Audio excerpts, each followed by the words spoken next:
Hi, it's HardReset and today I'll show you how to copy and paste on HP OmniBook X.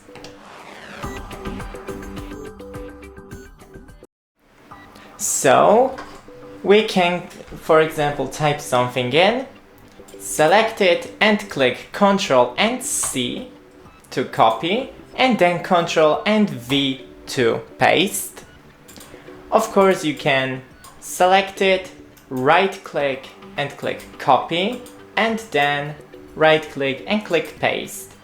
It works with text and with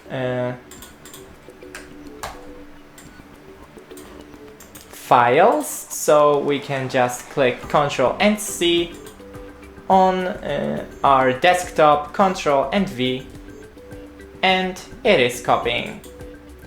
That's it, don't forget to leave a like and see you in the next one.